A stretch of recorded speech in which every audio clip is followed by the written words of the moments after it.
Alright gang, had a pretty consistent calling for me to tear into the white MTD.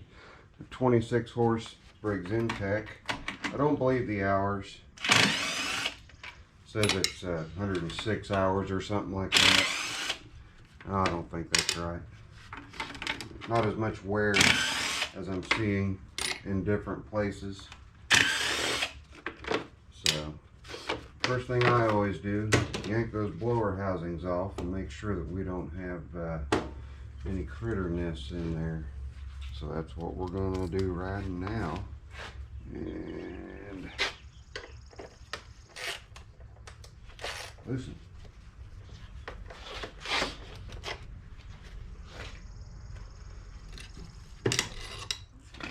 And on these, interestingly, you don't have to take the bolt all the way out. They're just like in a little key slot. Just back them off enough so they clear. Makes it kind of handy. A little easier to get in there and service them.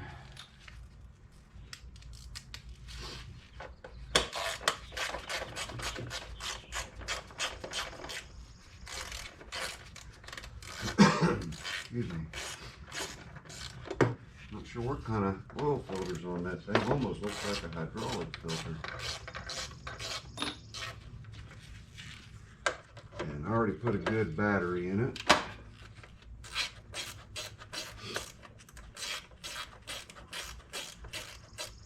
So as long as all the safeties are good, then we should be in good shape. It's actually not too bad. Not as bad as I was expecting. I'll give you guys a closer look.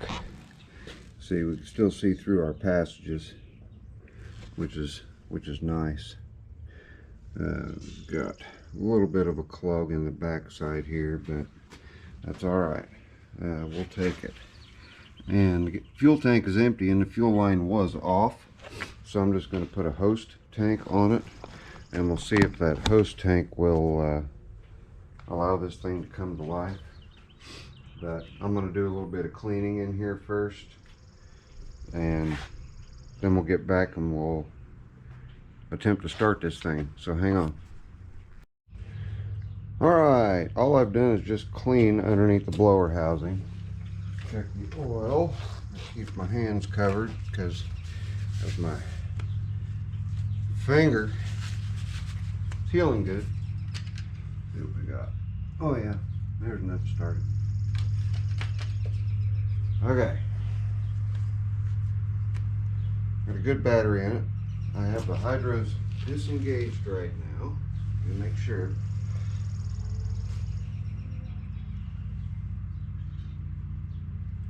Yep. The hydros are disengaged, so we're going to see how healthy the engine is. And I've not started it yet. The gas tank is sitting above, but I've still got it routed through the fuel pump because I want to be sure the fuel pump's good too. But we can take a shot of this anywhere, I guess. You guys can see there, maybe 59 degrees. It's not been started. So let's see if it wants to start. I started it on just a little squirt of gas through the throat of the carb. Now we've got to crank it over and pull fuel through the fuel pump into the bowl and then up the jets and see if and how she runs. Choke it, and we'll go half throttle, be good enough, I guess. Any backfire solenoids clicking, that's good. Here we go. Nothing. Oh, forgot to put the brake on. Hang on, I gotta put the brake on. Won't do anything if you don't have stuff set right. There we go. Now the seat won't stay up. Stay up. Alright, let's try it again. Take two. Ready?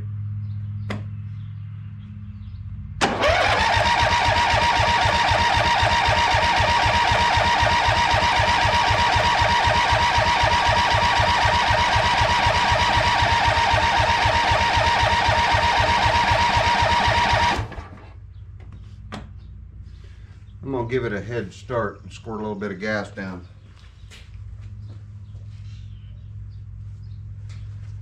Down its throat.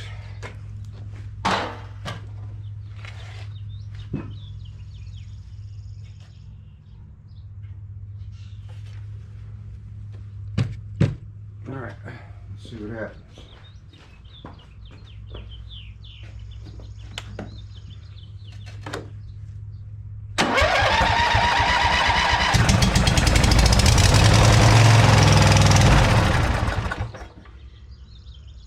Ran off that little bit of fuel. Here, will you act as a kickstand for me? Thank you. Key off. Give it just another little squirt. I'm giving that fuel pump benefit of the doubt. Another little squirt. All right. Ready?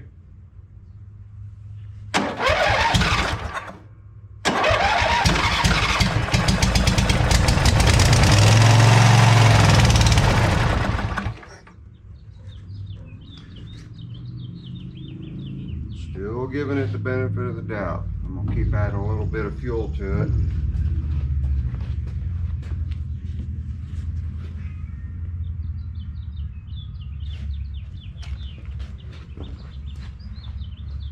The float might be stuck. Ready?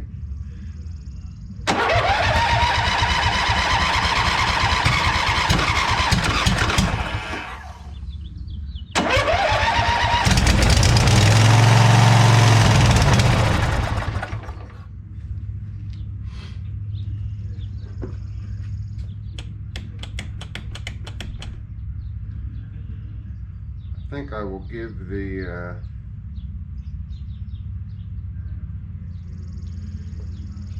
fuel bowl just a tiny little nice soft easy love tap with a little pin nailer.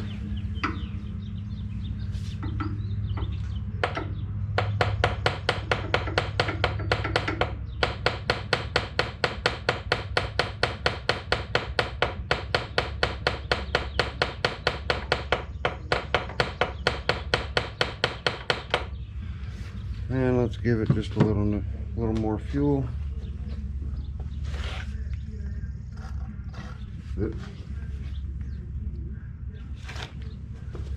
All right. Try it again.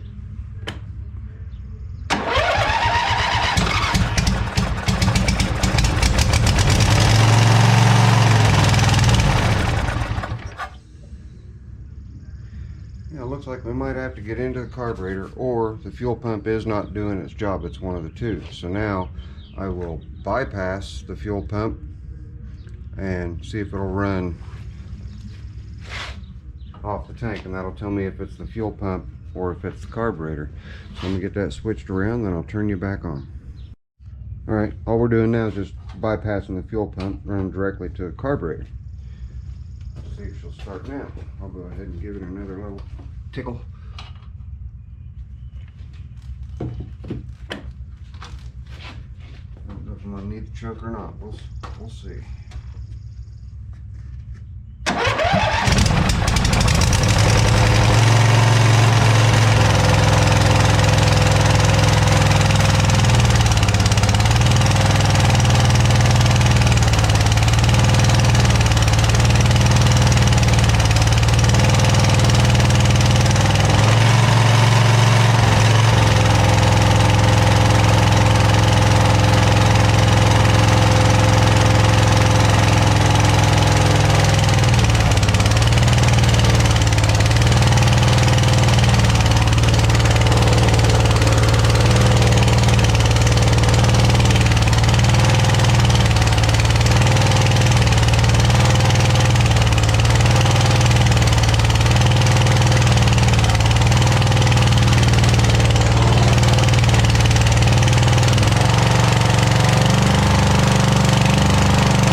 And we've obviously got an exhaust leak, but it's running on its own, so it tells me it's the fuel pump. And that's easy enough. We can just swap that fuel pump out. I'm not sure where the leak is at. I'll have to investigate that. It is kind of noisy, but seems to run just fine. Let's do another temperature check on each of the exhaust manifolds.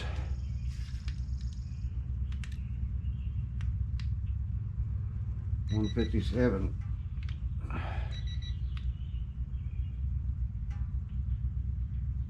All right. 400 degrees on the right bank.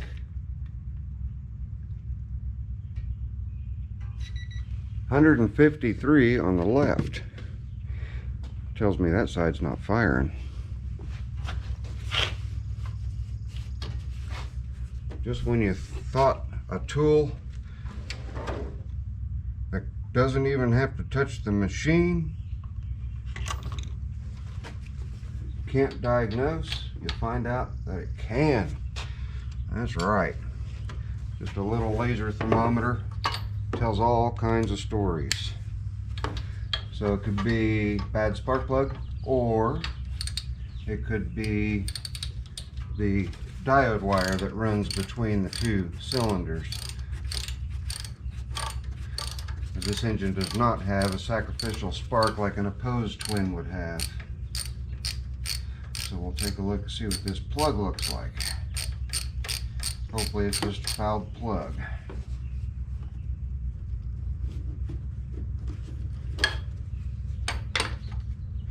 Set that somewhere where it doesn't go flying when I do go to start it.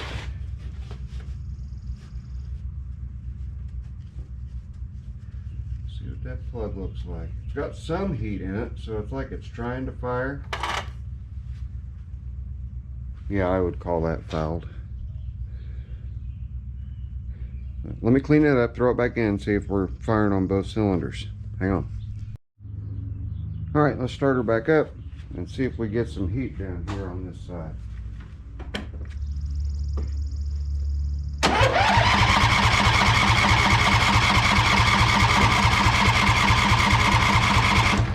Well, I can't pull the choke up. Move. There we go.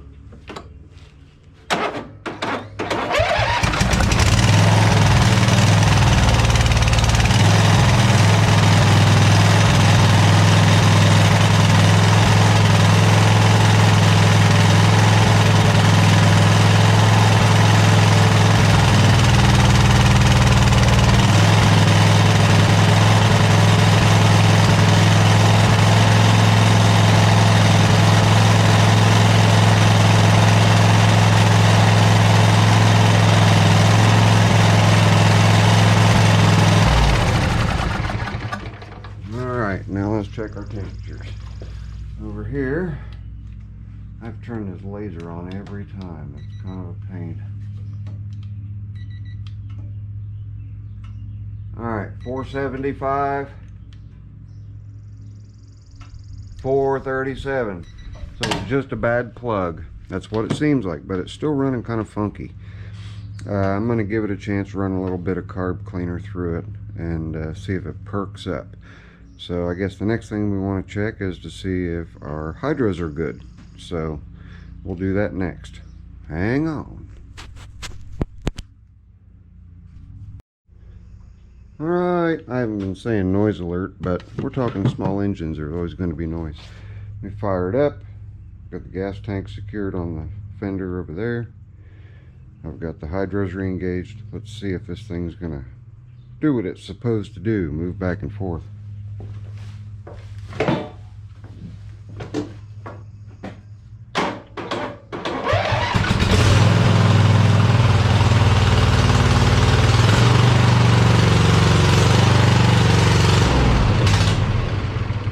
Oops, I forgot to take the brake off.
I'll call that a win, except for the horrendous mess that I just made turning that deck on in here.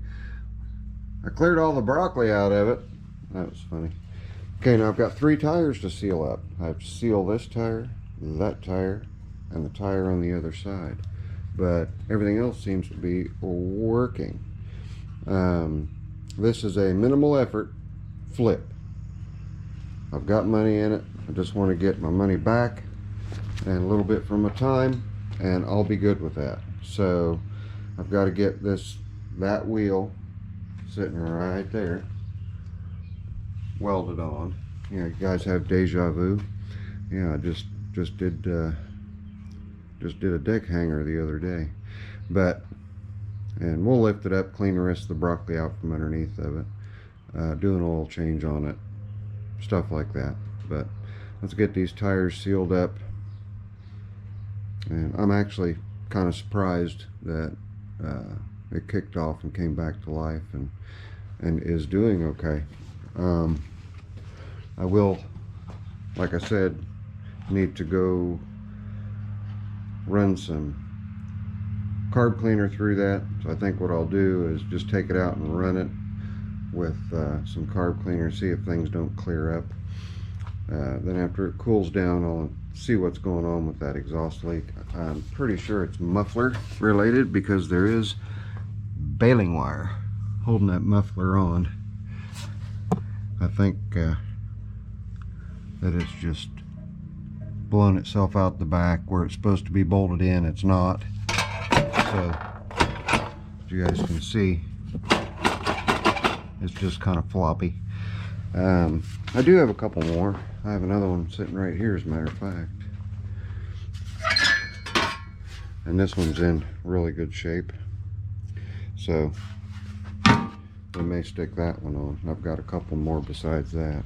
That one actually came off that John Deere engine right there, but that engine's going to Winnie the Pooh, so I don't need it for Winnie the Pooh because it has its own. All right, well, I call that a win. That was a pretty easy one, a whole lot easier than I thought it was going to be. So I have a big mess to clean up here in the shop.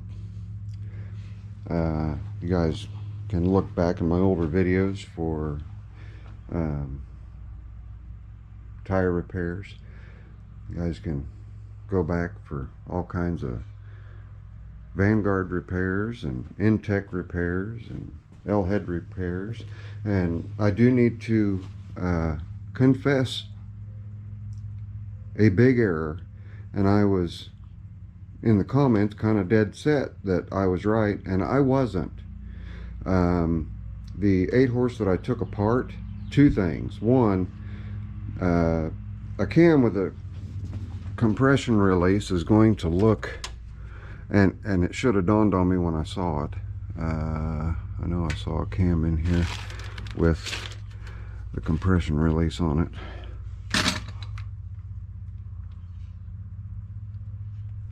but I've slept since then. So that 8-horse did not have a compression release. It would have been on the gear, and on the gear it would have just been a flyweight, and once the engine got up to speed, that flyweight opened up and stopped the decompression automatically. So that engine did not have a decompression, and it did not have the dipper. I was looking at the wrong manual. I was looking at the wrong parts breakdown. I was looking at an older engine, and the older engines had both the governor splash and a tiny little oil dipper, and I've got one coming in on order, and I'll show you guys what it looks like. But a tiny little oil dipper that its sole purpose was just to get oil up to the connecting rod, journal, and the crankshaft. But I was wrong, and I apologize. You guys will notice those videos are no longer public, and I did that just because I didn't want to put misinformation out there. But I am apologizing for it now. And I want to also thank Jay for his very kind email and his very helpful email, which showed me the error of my ways, me having looked at the wrong manual, and that was all it took, and I was dead set. And he very eloquently and very politely corrected me. And I'm always up for people correcting me when I'm wrong, always. Just do it nicely. You know, if it's not done nicely, I'm not going to be nice back. There's a good chance I'll just block you from my channel if you're going to be an asshat. So, but anyway, this is your friendly neighborhood Zippo. We've got the white running-ish. The hydros are doing what they're supposed to do. I'd have the 3 tires that I've got to get sealed up or changed or tubed. And this one's going to go out the door. I've already got somebody interested in it. In fact, a bunch of somebody's interested in it. They wanted, I had 2 0 turns last year that went immediately as soon as they were ready to go. So this one's probably going to do the same thing. It's just going to take off. Then after we get done with this one, I did this one real quick just to repad my pocket, because sitting over here are 5 new batteries, 4 gallons of ATF, a little bit of tire sealant, and I don't like using that stuff, but on flips like this, if it's something simple and the tire's not destroyed, I'll throw it in there just to stop that leak, so that the next owner's not going to have an issue having to pump the tire up all the time. And then some 30 weight non-detergent oil, and then I got a couple of bottles of gear oil, and I also picked up a bunch of oil filters. Got filters here, filters there, filters over there. Got oil filters all over everywhere, to the tune of $347. Yeah, I bought another gas can too, but that was all just shop related stuff. $347. Just prices are incredible nowadays. I'm not getting my batteries as inexpensive as I used to. Nothing is as inexpensive as it was just 2-3 years ago. But there we go. We're gonna close it out. That's it. That's it. That's it. That's it. I'm done. It's your friendly neighborhood Zippo. Thank you guys for hanging out with me. Also, thank you to all of you who tried to steer me in the right direction, and I didn't take your words to heart, and I should have, and I apologize. You guys were absolutely right, so I apologize to each and every one of you. Yes, the oil dipper exists, but for older engines. So that's it. From the neighborhood Zippo. I promise you guys I will be on the next one. Later. I'm out of here.